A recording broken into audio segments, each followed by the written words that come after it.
Back to the Money Goddess podcast. I am your host, Jasmine Thomas Bridges, and this is part 2 of me discussing how to step into your wealthy woman era. So, there are 3 mindset shifts that you can apply. If you have not heard the first section, I talked about healing your relationship with money. So if you're listening to this on live, whether you are tuning in on the TV station, radio station, you're going to hear it all the way through. But if you are tuning in on YouTube, Apple Podcasts, Spotify, you may have to go back to the episode before to catch all of that information that I have been dropping. The healing aspect, I think, is one of the most important points that I am making. And what I have learned is that a lot of people jump over that healing piece and they miss out on the opportunity to really go deep. Like sometimes it's too shallow or surface level when it comes to money. And the reality of it is your relationship with money is typically how you see your partner or how you see God, any type of masculine figure that you might have. That can throw you off. And so I want you to be able to heal and feel strongly about money manifestation, because you can block yourself by not taking the time to heal. Look, we all have wounds. Even if, as me, like I'm the money goddess, but I still have to work through certain things as I go in my life in those levels. It gets easier, I will say that much.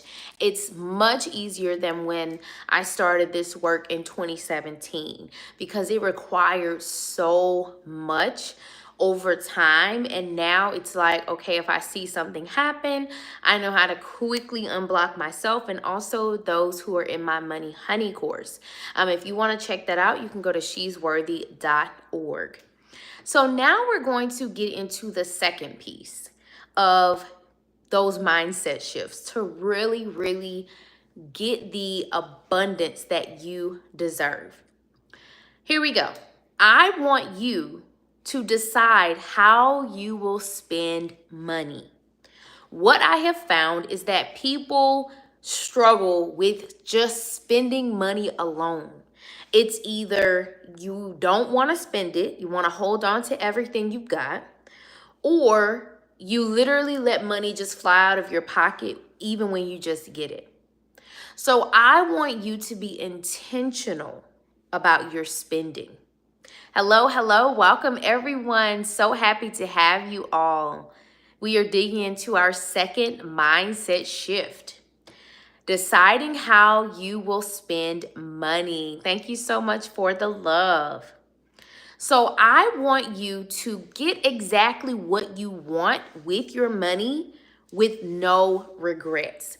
So you want to look at your money as either an investment or you are circulating. Now, if you don't have your journal, I would recommend get your journal out, because the things that I'm sharing, you want to come back and really listen and tune into that information, because it's going to change your life and how you deal with money. So, investment. Let's talk about this. Investment is I'm deciding to put my money into this so that I can get something in the future. Now, circulation is I am choosing to spend this money because I am circulating it and removing any stagnant energy. And you may even be circulating to help someone, whether it's, hey, I want to help boost the economy, so I'm going to buy some stock. Or, hey, I want to support my friend who has a small business, and I'm going to circulate that money into them. No matter which you choose, sometimes we alternate back and forth between investing and circulating. Either way, this is going to get you in the vibration to bring more money back to you. If you are scared to let go of money, or if you just let go of money too easily with no intention, you can't control yourself, I need you to really focus on investing and circulating. Now, that doesn't mean I want you to rush to make any decisions financially. We want to not be impulsive.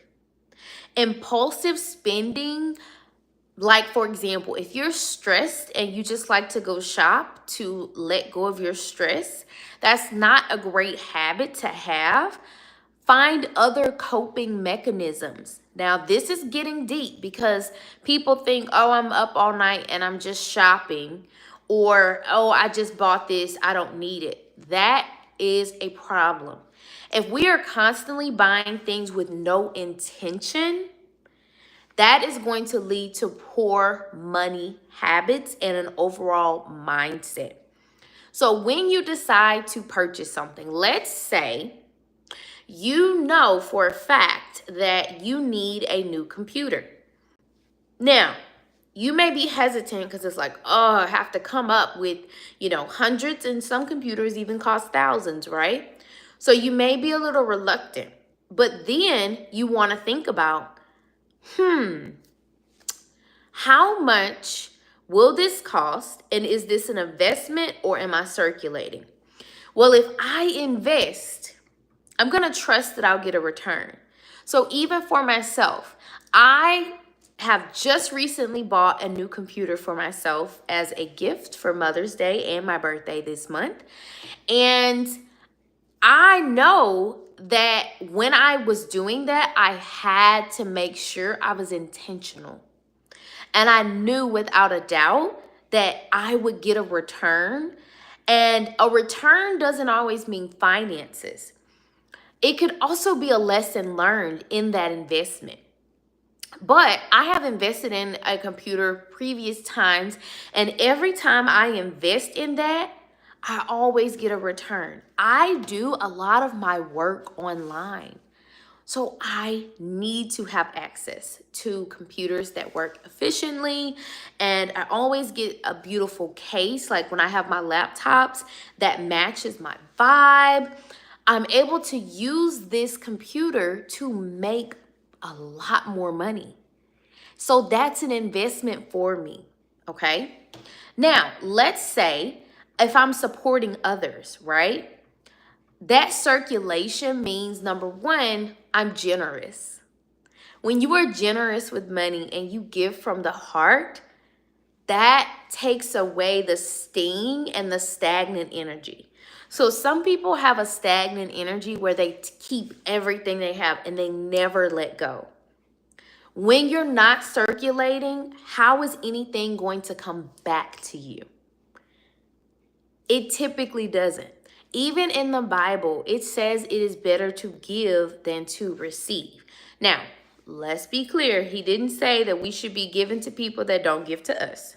That's not it.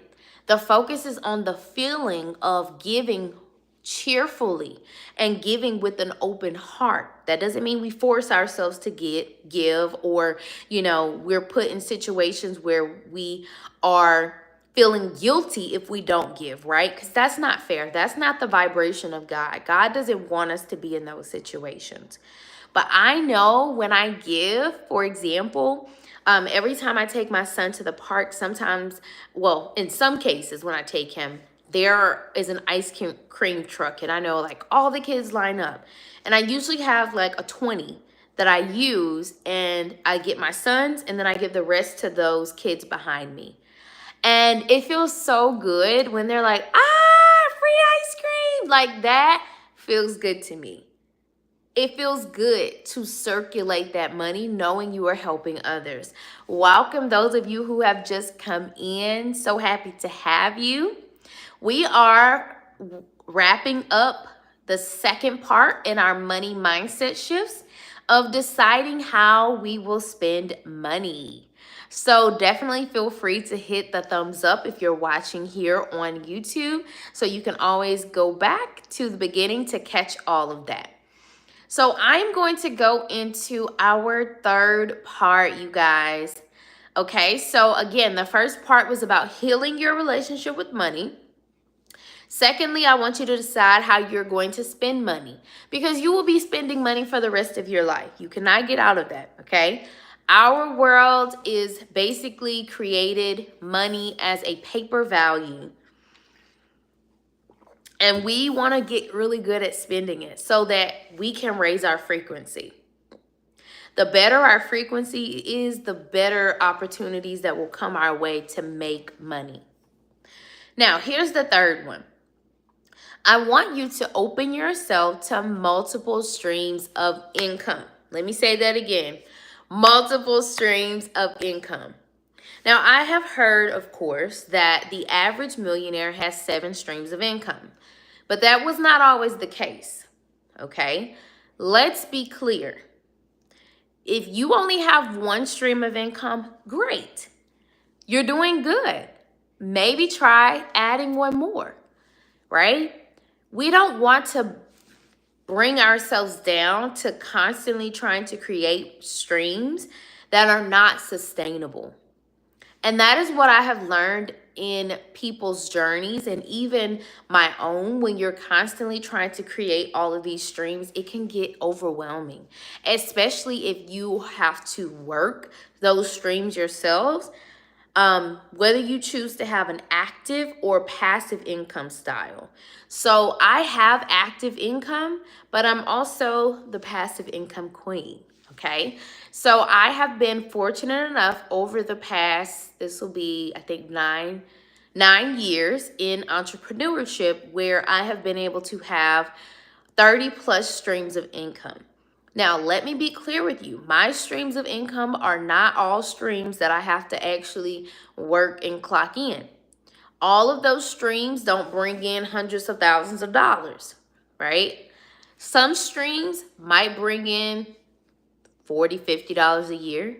Others might bring in thousands of dollars a year. It all depends on what it is. The goal for me was to make sure that I had way more passive income streams than I had active, because I knew I did not want to work myself to the bone. And that's what a lot of people are finding, because if they only have 1 active stream, let me tell you what you do when you only have 1 active stream of income. You become a lot less magnetic. And let me tell you why. Think about it. If you have 1 job your entire life, how much did you have to put up with? Did you get an adequate raise? Did you get adequate benefits?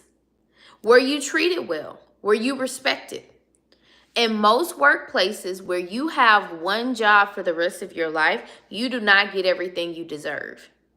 In fact, I saw now that there is a trend that between, I think it's every 5 years, people switch jobs.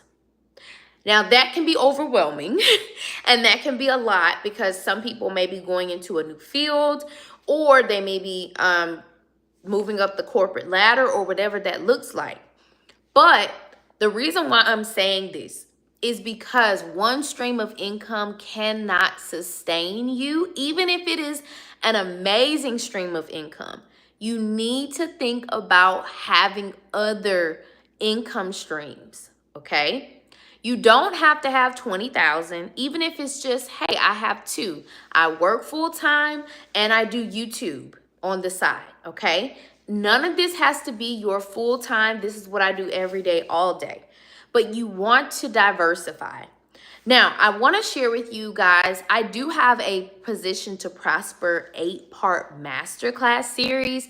If you're ever interested, you can go to shesworthy.org/prosper. I actually talk about all the streams of income and how to create them, but I'm going to help you right now to focus in on those streams of income. So I want to help you get set up now. Again, this is just a taste. If you want the full masterclass series, go to shesworthy.org/prosper. So let's talk about those streams. Number 1, you can start a business. That is 1 stream. Now, there are different types of businesses. that you can start, whether you want a product-based business or you want a service-based business. So I actually have both that I really enjoy. Now, service-based businesses, at least to me, while they are the most fulfilling, they can be the most difficult in terms of scaling because you're going to have to get other people involved to work whatever it is that you have in terms of the services. Now, that doesn't mean that you don't get help in product-based businesses, but typically when you have a product-based business, it's a little bit more scalable because you don't have to necessarily do all of the work energetically with other people. So, in your decision to start your business, what I want you to focus on is not the numbers, right? Because I have learned a lot of people in businesses are like, oh, I want to hit 10K months and I need 100K a year from my business. I need to do this, I need to do that. That is going to get you set up in a business model that you're not going to enjoy, okay? I get it. If this is your bread and butter and you're not working any other streams, yes, maybe you do need to hit those numbers. But as I mentioned, it is in your best interest not to just have one stream where you have money coming in. You need multiple streams. I want you to focus on serving your clientele. That should be your number one priority whenever you are building your business. Service matters. Be the best at what you do. Pay attention to the details, and those testimonials will come, and then people will want to continue to work with you. So in my educational company, when we tutored students, I literally had the same students for years. My business had an 85% retention rate. And the reason for that is because I paid attention to the details. I cared for the people that I served. I wasn't focused on, let me get the next dollar, let me go get this, let me go get that. When you do things like that, it takes away from the value, right? You want to serve with your heart and do your best. Now, I do want to also say that if you have a certain job, you can also bring clientele from your work. So for me, a lot of my students already knew me as maybe I was their teacher, or they had seen me in the school. So that was a great way for me to pull them from my job that I was already on. And that's something to consider doing, and it's going to make everything so much better because you already kind of had that relationship built and they're trusting you, right? So if it's another role that you already have, I would align that with business, especially for those of you who are maybe in the corporate America setting, you're thinking about consulting in any way, that is an option for you. And I also want you to know that in starting your business, it can help you save on taxes. Now, I want to make a disclaimer. I am not a CPA. However, this is what has worked for me, nor am I a financial advisor. But when I say saves on taxes, that means there are a lot of write-offs, especially in your first few years of business, and you get certain deductions and things of that nature. So definitely check out whoever your accountant is and work with them as you are starting your business. Now, I want to give you another opportunity where you can focus on streams of income, and that's the stock market. Right now, the stock market, depending on where you want to invest, there is a dip. Buy the dip, okay? Here's the thing. Our market goes in cycles. You just have to know, let me get in at this set cycle and wait it out. Now, there are some people who do day trading, so they don't wait it out. They're short-term investors. I am not. So in my Position to Prosper class, master class, I actually share different stocks that you can purchase that are more long holding stocks. And remember, even now, you don't have to purchase a full stock. You can do fractional pieces of the stock. That way you can start off with as little as $1, right? It has never been easier for people of whether it's a lower socioeconomic status, looking at race, looking at gender, whatever. There's never been a better opportunity for us to build wealth than now. There are stock dividends in the stock market. And again, I teach you all about that in the Position to Prosper Masterclass series if you're interested. So let's talk a little deeper with multiple streams of income. Now, I'm telling you more practical. I am going to kind of get into the spiritual piece as well. Using social media is a great way to build up your streams of income. So I actually get paid to post on Facebook. Eventually, one day, I will get paid to be on YouTube. I also get paid through radio, TV, different things like that. So that is an opportunity that you can definitely check out. And getting monetized does take time. Like, let's be real. It doesn't happen overnight, but it's something that you can build towards. And that's what I want you to really think about. Like, what am I building? I don't want you to be so focused on how quickly can I get this money. I want you to think, how can I make this sustainable to last me for a lifetime? That is what we are doing. So a couple things that are more woo-woo in creating multiple streams of income is to manifest using your 8th house of astrology, which is other people's money. So I have some scorpionic energy in my astrology chart. You can look to see what your chart is like.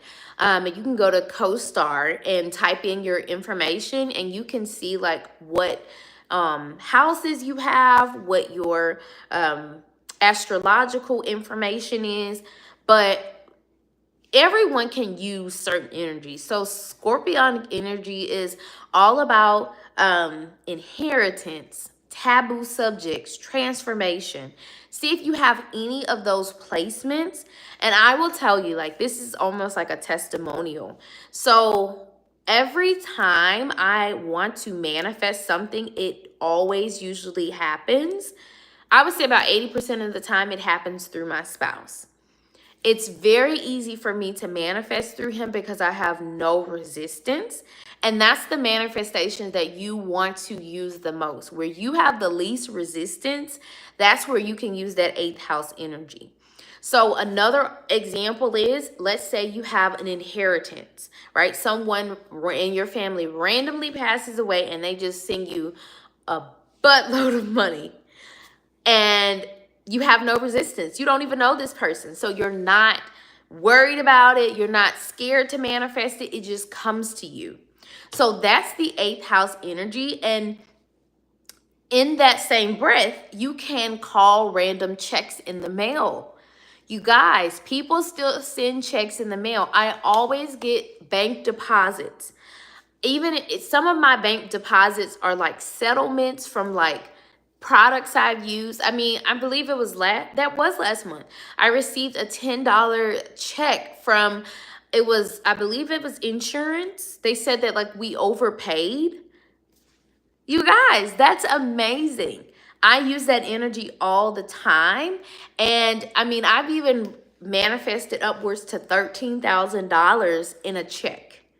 So you really want to make sure your energy is there, and I can definitely help you. My Money Honey course is more so for those woo-woo people. So if you want to learn how to kind of manifest on autopilot, you don't really have to like do all of the practical things. You can check that out. But if you're wanting something more practical to build long-term wealth, Position to Prosper would be the best resource and course for you. So I hope this was helpful to you guys. I really enjoyed sharing all of this information and knowledge, and I know that you all are going to use it to make your money dreams come true. I love you all so much.